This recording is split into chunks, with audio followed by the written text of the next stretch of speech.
murder, romance, and adventure.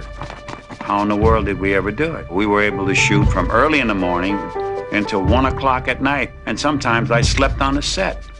The birth of black cinema. Midnight Ramble. Tonight on The American Experience.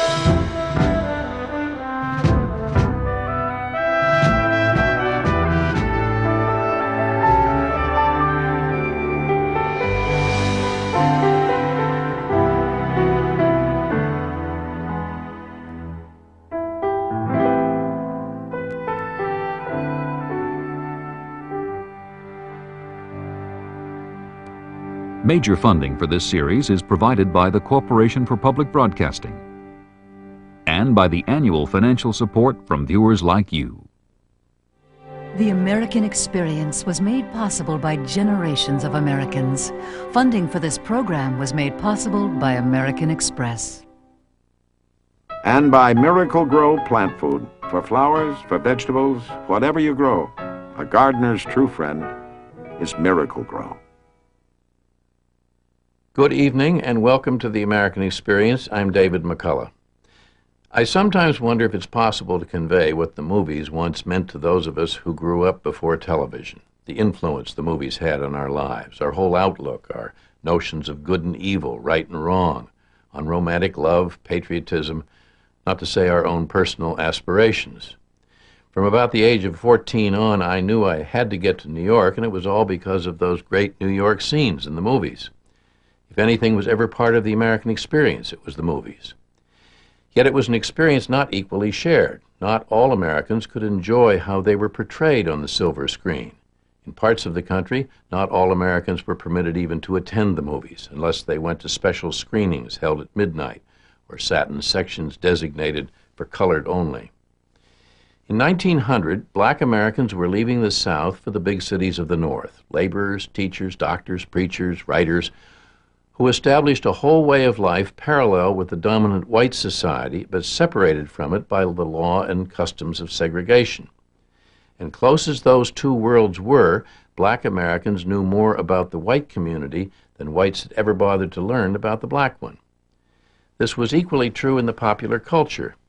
In the movies, blacks were either ignored or portrayed in such a way that black audiences did not even recognize themselves.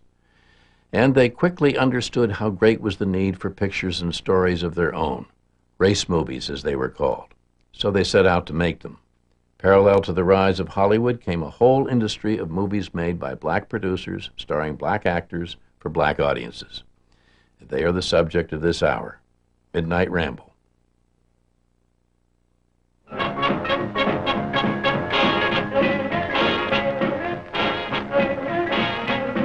All through the South, they had Midnight Ramble. You see, that was at 12 o'clock at night, and it lasted till 2 in the morning. And most of the theaters that had that was those colored theaters down south. In a segregated world, black audiences flocked to see movies made especially for them. They were called race movies. The audience liked these race movies. They liked these colored pictures. They had never seen any before, and they liked it. Between 1910 and 1950, more than 500 race movies were produced. I loved you then, I love you now, and will always love you. And many of these films dealt with controversial subjects head-on. I only know that I am not a white girl, but a negress. And happy and sorry as only I know they can be.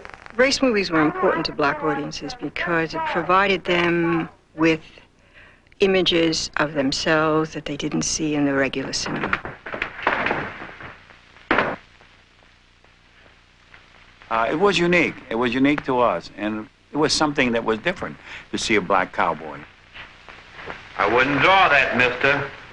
Or a film that was, all the characters playing the parts were black, and it was wonderful. It was wonderful.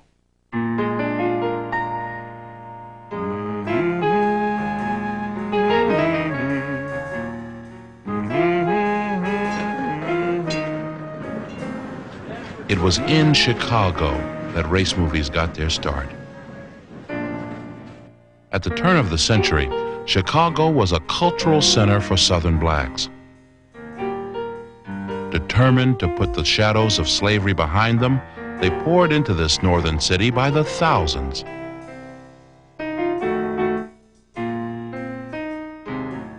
In that period of migration, there's a sense of dislocation, of having to find the group again, of trying to settle into home again. And so you need affirmation.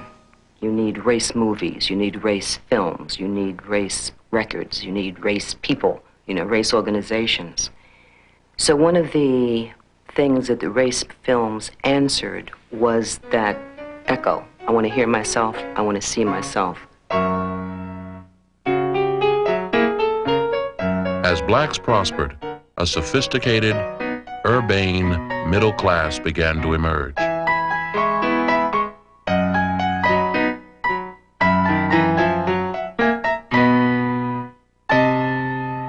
This was a population that loved to have their pictures taken.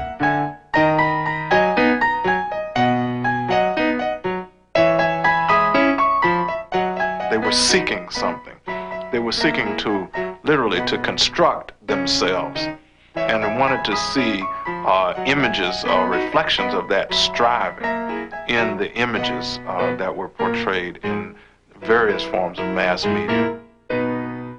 Black Americans were constantly assaulted by demeaning images in popular white culture, in cartoons, in the press, and now in motion pictures. At that time, when we were seen on the screen, we were either comedians, whatever we did was supposed to provoke laughter. It was certainly not intended to invite any kind of serious thought.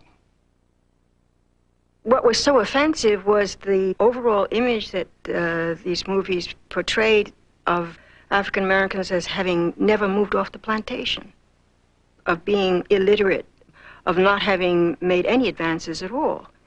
And not only not having made advances, but they were dehumanizing. To counteract these stereotypes, blacks began to make their own movies, race movies, which presented black life with honesty, dignity, and some affection. Movies, said one early director, were the best way for a black man to make some money and set the race right with the world. When the industry first started, the cameras were new and the technique was new. They just shot anything they saw because the first films had to do with realities. In other words, they'd go down a railroad station and they'd shoot everything they saw, and people wanted to see it because it was moving. In Chicago, a photographer named Peter Jones made short films about life in the black community. These movies became very important for black audiences in different parts of the country to see. They'd heard about Tuskegee, they'd heard about Hampton Institute, black colleges, but actually seeing these institutions live gave audiences a great deal of pride and a sense of being connected.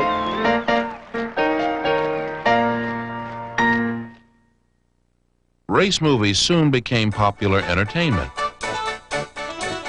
drawing on the financial resources and creative talent of vaudeville, a showcase for black performers.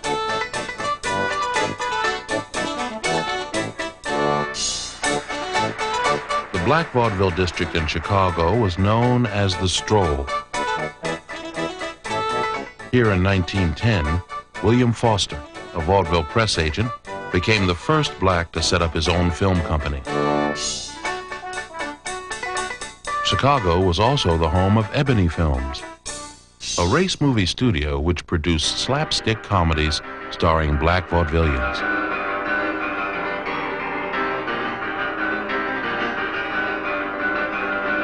These films were enjoyed by both black and white audiences.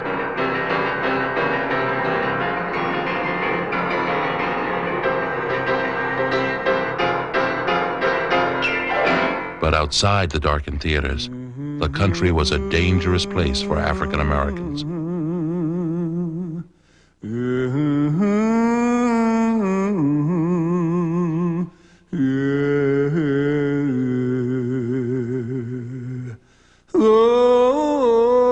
Racial violence was commonplace.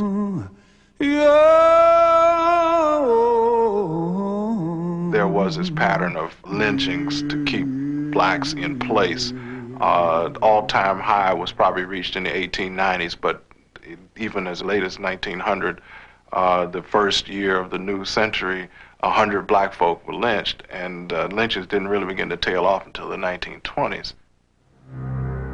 It was in this climate in 1915 that blacks were assaulted by one of the most pernicious pieces of propaganda ever produced. D.W. Griffith's epic film, The Birth of a Nation.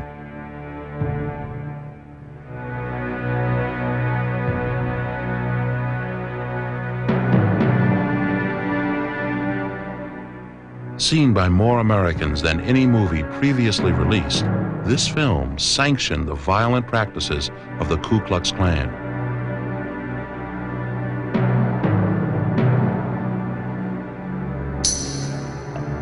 In scene after scene, one hideous stereotype after another depicted blacks as ape-like, oversexed,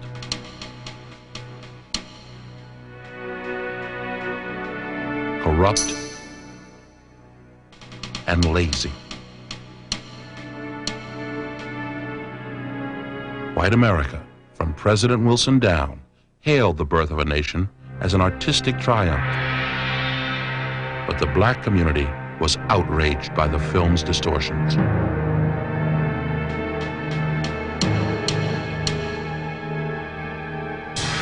The response of the black community to Griffith's Birth of a Nation predates the exhibition of that film. The work on which it was based, Thomas Dixon's The Klansman, had first been a book. Then it had been a play. Then it had been a pageant. And there had been a mobilization by, for example, a black club women's movement against Dixon and the Klansman. And now, having fought against the book, the play, the pageants, the parades, we're now going to have this film based on the Klansman. And not only is it going to be a film, but it's going to be 15 reels, 3 hours long. It's going to arrive with a presidential testimonial behind it. It's going to have a massive publicity campaign so that within the neighborhoods, not only are we being bombarded with billboards and ads and flyers and leaflets about the usual inflammatory, humiliating images, but now we're being barraged by this massive film.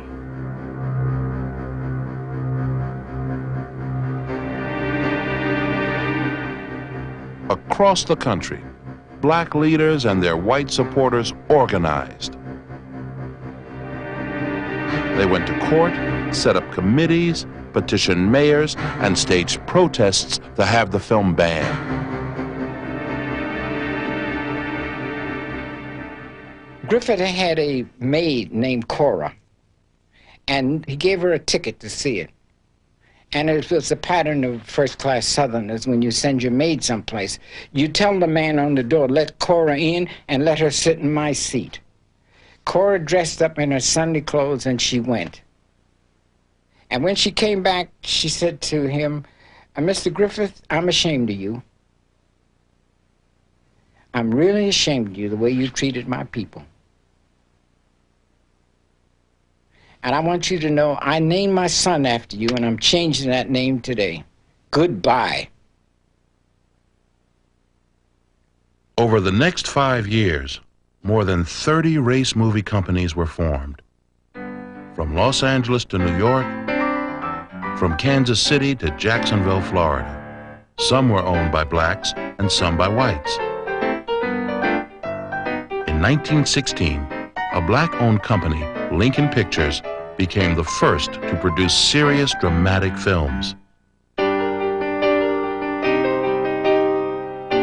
This is the only footage from Lincoln Pictures that survives.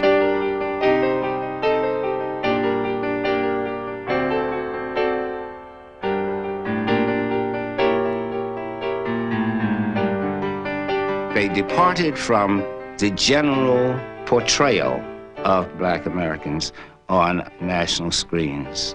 They were people who didn't always have to roll their eyes, very seldom. They weren't always shooting craps. They weren't always stealing chickens. And all of these were the cliches, and they weren't always turning white when they saw ghosts. They portrayed blacks as being professional, educated, well-to-do. They had a social lifestyle that was uplifting. They didn't gamble, they didn't drink. In other words, they were almost like morality plays, these early films.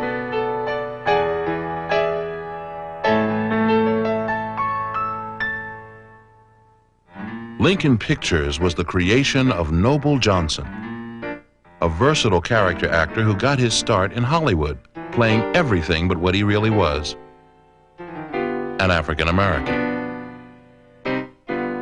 In Lincoln's first film, The Realization of a Negro's Ambition, Noble Johnson plays a young engineer who strikes oil and becomes a millionaire.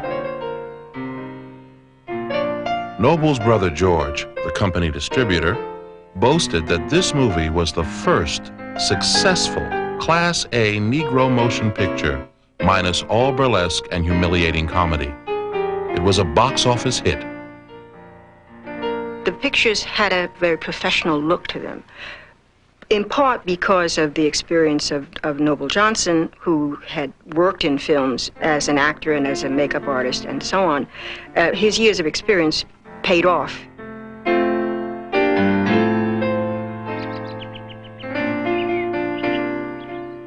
In 1918, Lincoln Pictures inadvertently made movie history when they reached out to an unknown novelist from South Dakota, Oscar Micheaux.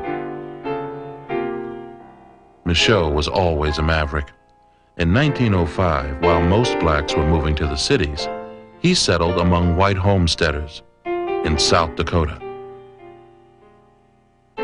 He was determined to build a 1,000-acre ranch and hoped that other blacks would follow.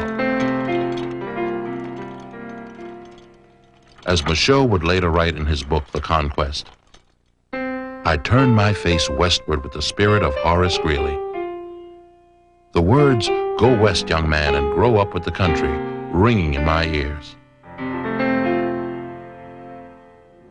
Some years later, a severe drought ended Micheaux's career as a rancher, but he used his experience as the basis for a series of novels. The self-taught rancher, now writer, published the books himself and personally sold them door to door. He didn't only sell the books to black people, because the Homesteader was sold in South Dakota, and most of his neighbors were white in South Dakota. Micheaux was successful at promoting himself as a writer, and his books sold well. Lincoln Pictures made a bid for the rights to one of Micheaux's novels, The Homesteader. Micheaux, with no previous experience, demanded the right to direct the film himself. Lincoln's owners called him an upstart, just a rough Negro who's got his hands on some cash. The deal fell through. But within a few months, Micheaux hired a cast, a crew, and a chauffeur who drove them from Chicago to the little town of Winner, South Dakota. And I don't know what kind of a car it was, but the top was down. And these people were all in this car. And this is how they appeared. Now, I suppose they had all their gear in that car. I don't know. And kid-wise, I didn't have brains enough to even think about that, you know? Micheaux and crew spent one day shooting location scenes on the Delphs family farm. The Homesteader, made in 1918, was the first feature-length race movie. I remember them shooting the most from about like where you're shooting, because they stood between the windmill that stood just on the other side of that shed there and the barn. People who were total strangers to you out here, and Somebody came in with intelligence. Somebody came in with an idea that at that time was way out there someplace. It wasn't a part of everyday life. Why, my dad would eat this up. Over the next 30 years, Oscar Micheaux would make more race movies than any other director. He wrote his own pictures and directed them and produced them and distributed them. He did it all. Perhaps the most significant thing is that Micheaux proved that he could make them. You got to remember, he grew up in a time when it was believed that you couldn't spell if you were black. And he challenged that myth. Not only was Micheaux the first black to make feature-length films, he was also the first to explore taboo racial subjects. With The Homesteader, he took on the most controversial subject of his time: interracial romance. Jean-Baptiste, a black man, falls in love with Agnes, who appears white. Their romance is doomed until it's discovered that Agnes has one drop of black blood, and their love affair is now acceptable. This was a theme that Micheaux would return to in film after film.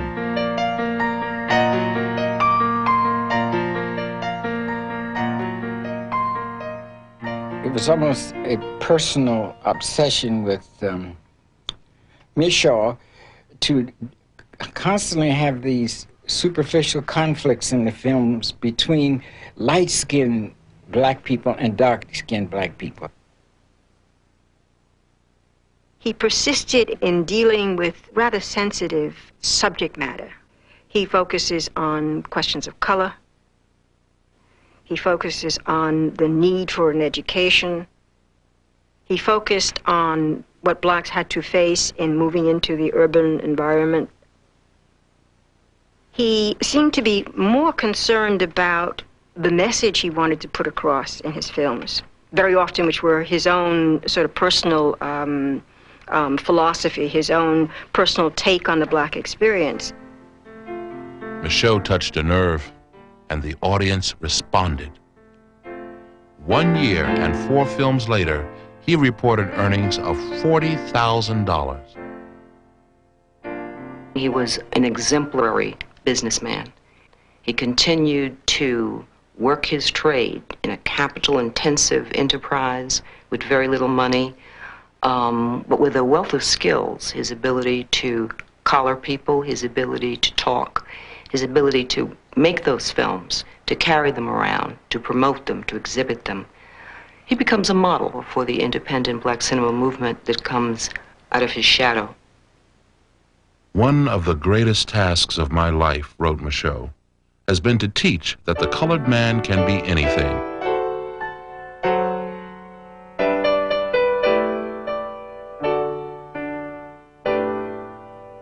The Symbol of the Unconquered, a newly discovered 1920 Micheaux production, once again expressed his belief that the greatest opportunity for a black man existed on the frontier. Through hard work and clean living, Micheaux's hero, a diligent prospector, overcomes disaster and wins in love. As Micheaux used to say, "I'm helping the Negro," he would say. In other words, a lot of these people are trying to keep us down, but I'm helping elevate our people. And I'm sure he seriously tried to do that because he found it profitable to do so. After all, our people weren't going to black theaters to see a black man bring us down further. This was a period that proved to be enormously frustrating for black Americans. World War I did open up new opportunities. Factory jobs in the city, and a chance to serve the country abroad.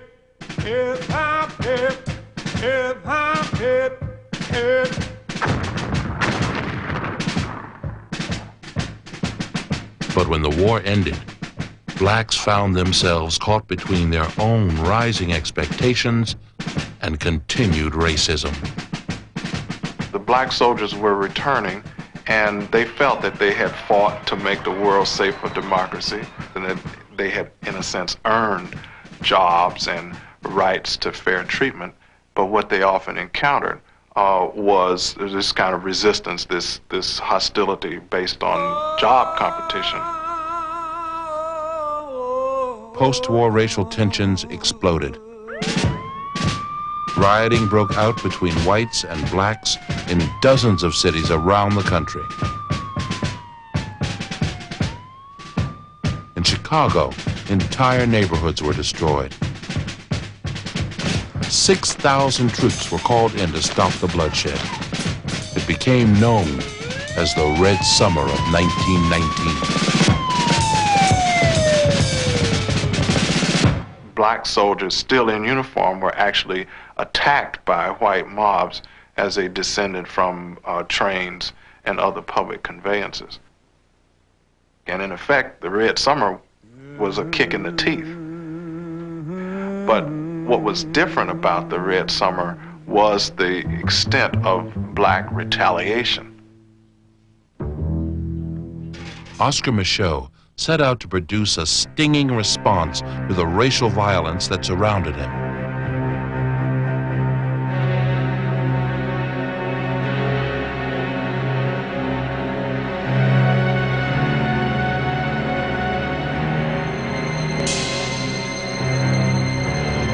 It would be the most controversial motion picture of his career. Within Our Gates was the first film to tell the story of racial intimidation, lynching, and rape from a black point of view. The conflict unfolds when a black tenant farmer named Jasper Landry goes to the plantation owner to demand a fair share of the farm's profits.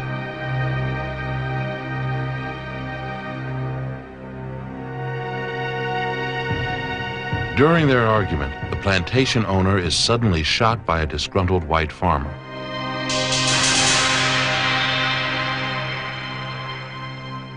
But Jasper Landry is falsely accused of the murder.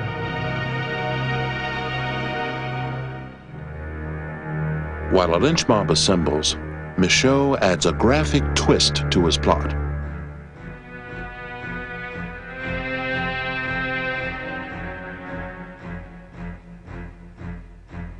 Searching for Landry, the brother of the murdered plantation owner comes upon a young woman and attempts to rape her. Here, Micheaux reverses the stereotype. In this film, the attacker is a lecherous white man, not a sex-crazed black, the image popularized in white films. There's several things about that scene that are really kind of interesting. One is its obvious echo of the rape scene in Birth of a Nation, same gestures, same lighting. But clearly what he's trying to do is correct, challenge, protest, set the record straight on who rapes who. The rapist is stunned when he discovers the woman is his own illegitimate daughter, revealed by a mark on her breast.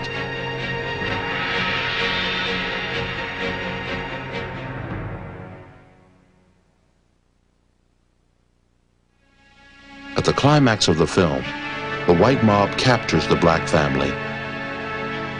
Jasper Landry and his wife are beaten and then lynched for a crime they didn't commit. The problem Mr. Micheaux had when he ran it in the Peking Theater in Chicago where they just had a race riot. So you go and you take your family, and no matter how you feel, you're going to say, my God, are we stirring this up again?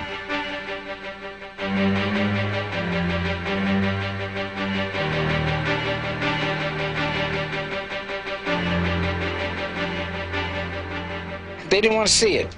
That's all. Get it out of here because it's making it tough for us.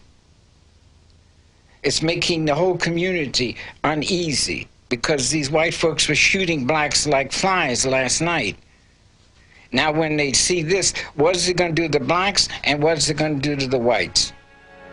There was an insistence upon removal of those scenes from the film before it could be shown. And Micheaux at times did remove some of the lynching scenes from the film in order to show it in one town. And then he would reinsert the same material back again and advertise the film as the uncut version. It was so sensitive an area that the film did not have a broad exposure beyond more than a year or two, and the film was buried, only to resurface like 60 years later.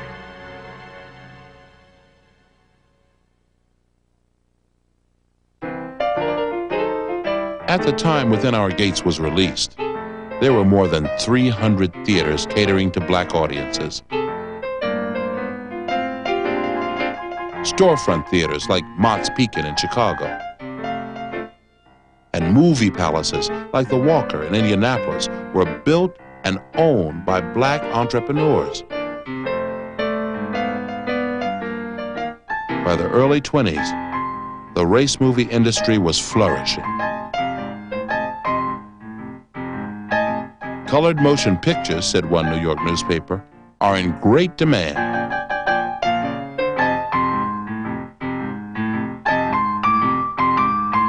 Oscar Micheaux plugged into a system that was somewhat in place, particularly in the South. It was called the Chitlin Circuit, which was a string of theaters that the black vaudevillians played in. I was amazed at the very fine colored theaters throughout the South. They were modern like of that day. They all had the box seats. You don't see theaters much with box seats in anymore, but they all had box seats. And people would, when we would appear, why everything was sold out in the theater, including all box seats. Race movies were underfinanced and often flawed, but the black press was supportive. No whining, sniveling, or long-winded resolutions are necessary, wrote one critic. Supporting Micheaux and his wonderful talents would help us help ourselves. There is a tendency, to overlook the flaws if you can, because after all, he's one of us. He's a first, and he's doing this. Don't say anything bad about it. Micheaux was not the best of craftsmen when it came to either directing or writing lines and whatnot. But what was important about Micheaux's work, he was a man who was driven with an ideal, something he had a passion to say, and he used film to do that in.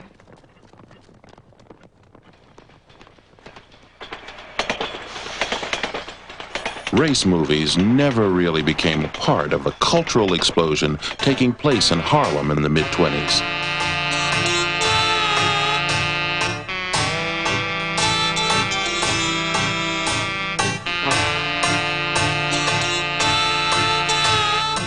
Filmmakers, however, did borrow from the works of famous black writers and used the talents of classically trained actors. A new kind of race movie company emerged, raising professional standards. Riol Productions, for example, grew out of Harlem's prestigious theater group, the Lafayette Players. Popular theater actors became screen idols. The legendary Paul Robeson made his film debut in an Oscar Micheaux production, Body and Soul, released in 1925.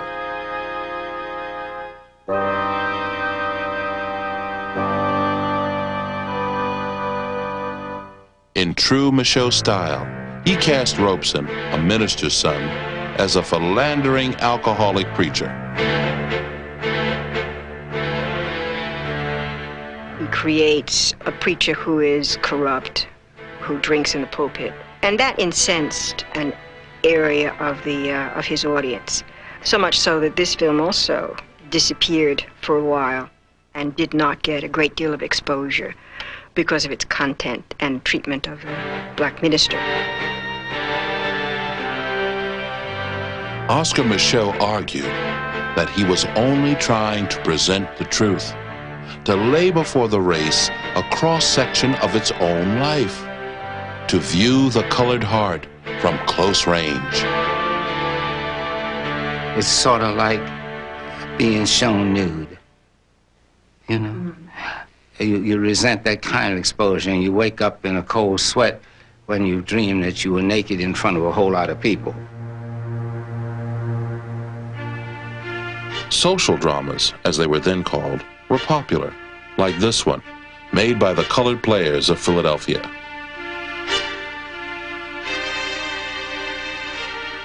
The film 10 Nights in a Barroom, a revival of an old temperance piece, takes a new twist in the film version because it's commenting on not only drunkenness, but on battering, on domestic violence.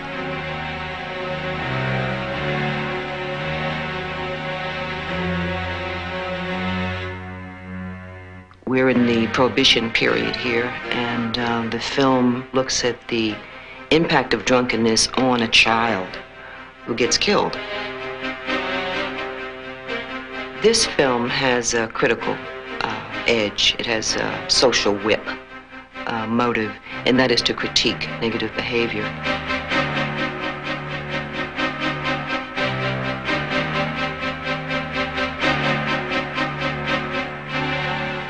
In 1927, the Colored Players also produced this painful look at class prejudice within black society, The Scar of Shame. The hero, a concert pianist, rescues a beautiful but impoverished woman from her abusive alcoholic father.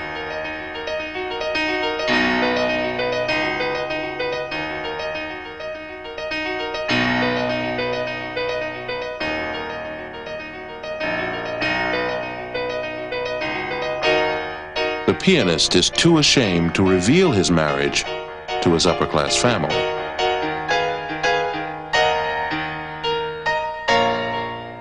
Feeling rejected, his despairing wife eventually commits suicide.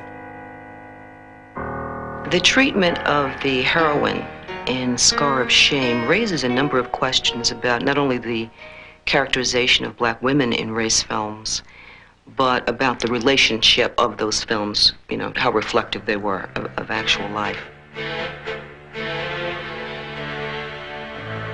There was this notion that a woman or a lady was precious, non-thinking, sort of a non-being, a commodity, a cherished object, who had to marry somebody in order to be protected from somebody else.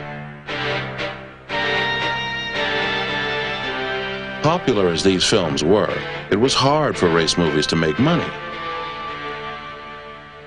Every producer cut corners, but Oscar Micheaux's talent for penny pinching was legendary. In the office came a lady with a beautiful squirrel coat.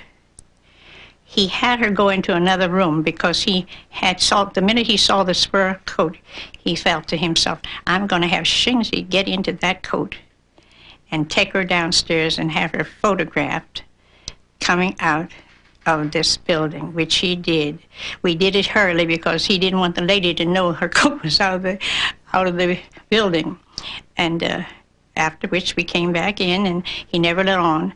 And that was just one of the little tricks he had in getting pieces of film together, which he would use in many, many pictures. I don't know, I never knew where they were used, but I know that he had them compiled.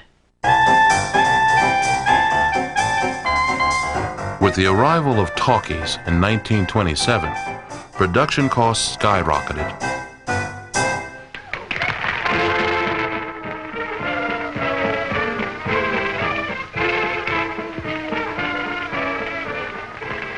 The race movie industry was dealt a near-fatal blow. When the crash came in 1929, black-owned race movie companies, already vulnerable, all but disappeared. Micheaux barely hung on. After he was bankrupt a couple of times, doing it like everybody else did it, he went to Frank Schiffman, who owned the Apollo. And they'd give him the advance money because they knew they would get it back in their 3 Harlem theaters. With his new white partners, Oscar Micheaux went on to make The Exile in 1931. You caused me to leave school. You taught me to smoke those filthy reefers, to drink, to gamble, to do the many evil things that have ruined me. I wanted to finish my education. I wanted my degree. Oh, will you hush? For God's sake, hush! Oh, you set me crazy. I don't want to hear no more about education. Education! We've got too many educated Negroes now in this country, loaded down with degrees and starving to death. Micheaux continued to preach about the evils of city life and to exploit the delicate subject of artificial color barriers with his one drop of black blood romances. If life is like that, if people could all see alike and feel alike, there'd be no politics, no race prejudice. How even-tempered you are, Frank. When he had contact, physical contact between 2 people, and one of them looked white, some disgruntled patron would go out and says, he's got this nigger in there hugging a white woman. And then the lid would drop on him. Despite the social and financial pressures, Oscar Micheaux was the only race movie producer to make the transition to sound.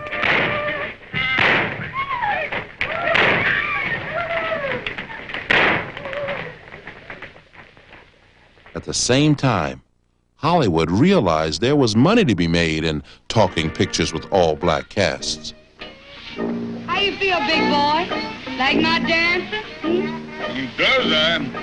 Honey, I like anything you got. The movie Hallelujah, made in 1929, was a smash hit. But the film reinforced the same old stereotypes.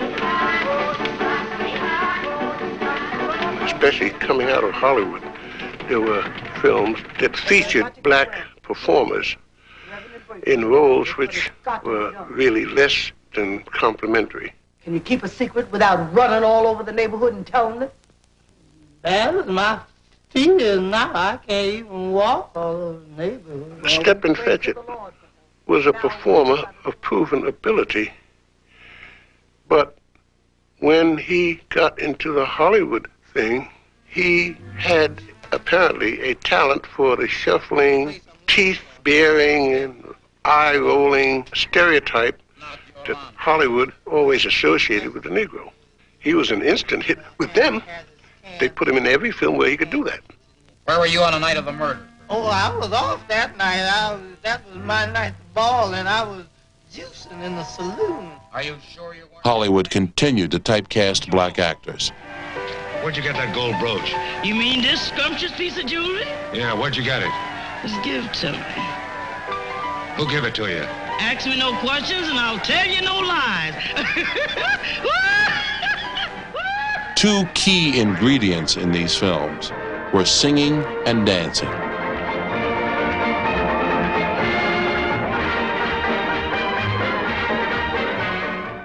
Several things happen to race movies with the development of sound in the Hollywood sector and with the development of well-mounted musicals in Hollywood.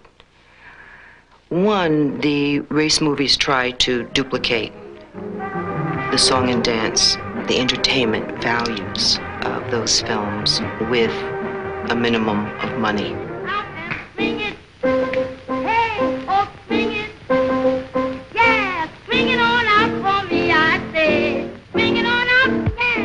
We began to go backward, and so the race movies no longer are doing their job.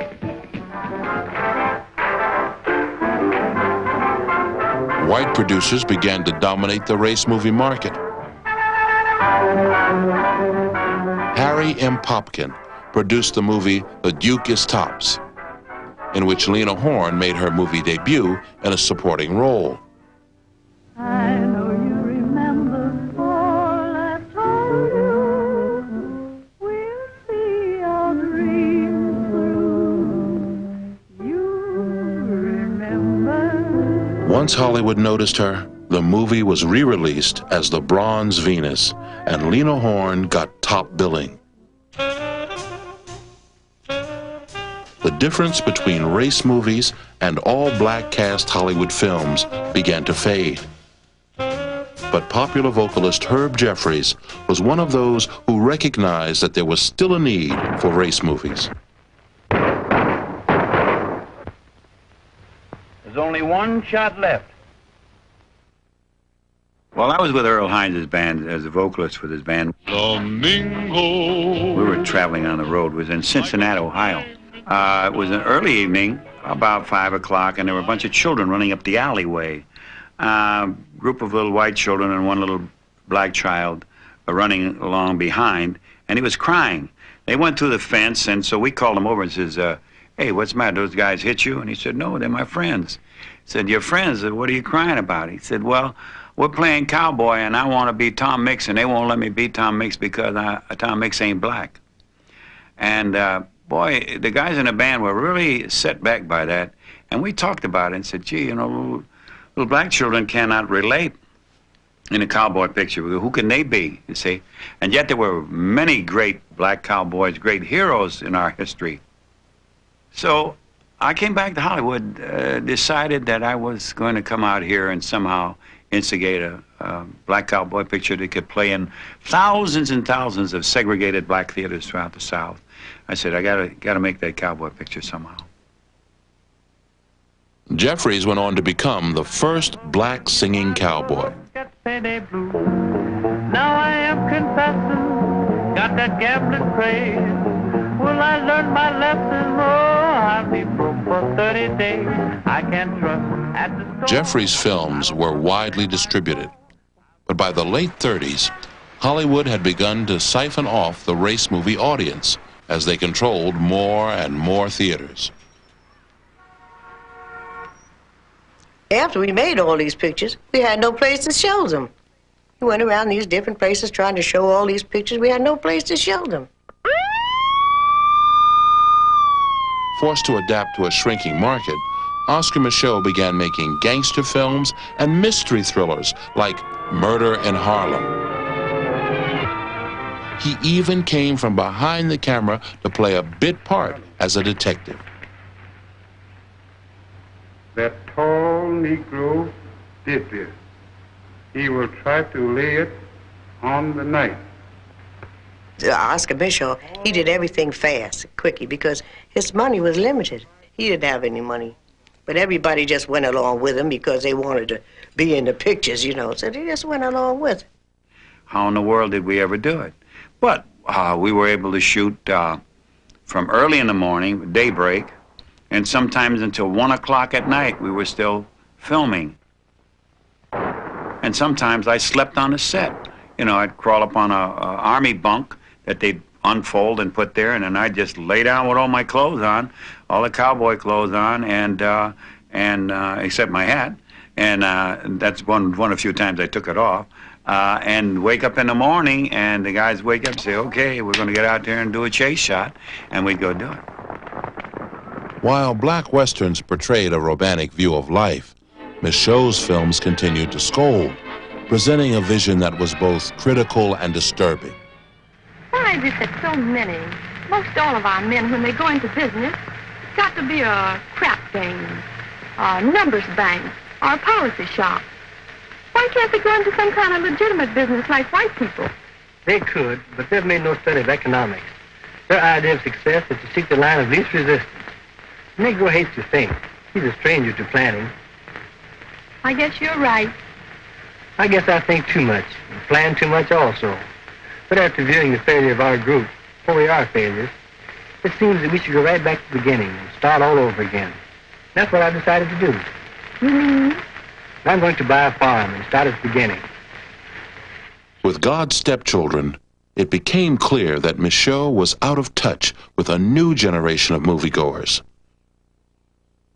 Micheaux was also accused of ridiculing dark-skinned Negroes. Oh, Mama, look. Who is that with Jimmy? Oh, what makes him so funny looking? That's Clyde Wade, Jimmy's friend, whom we want you to meet. You mean that?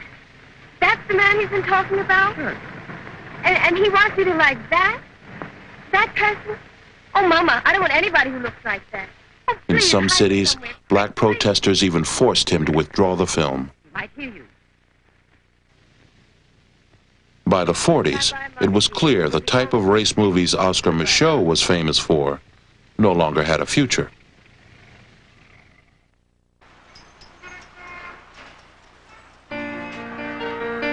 Oscar Micheaux tried to make a comeback. After the war, he came out of retirement to make The Betrayal. In this film, he resurrected the same story of an interracial romance saved by one drop of black blood. New York critics panned the film. On Broadway, the movie closed within days. But at local theaters, black audiences stood in line to see it. In 1951, while on the road trying to promote his movies, Oscar Micheaux died. In a career that spanned 30 years, Oscar Micheaux produced more than 40 motion pictures. By the early 50s, race movies had all but disappeared. And then we began to find that integration became quite prevalent. The black theaters were no longer needed because we integrated and people were going any theater they wanted to go to. So that was the end of the black motion picture business.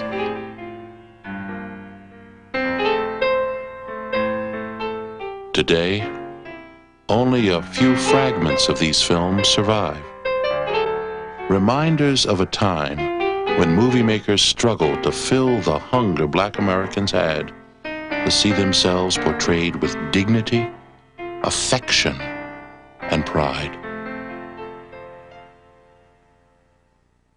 The existence of a body of films from that period is proof that we were there.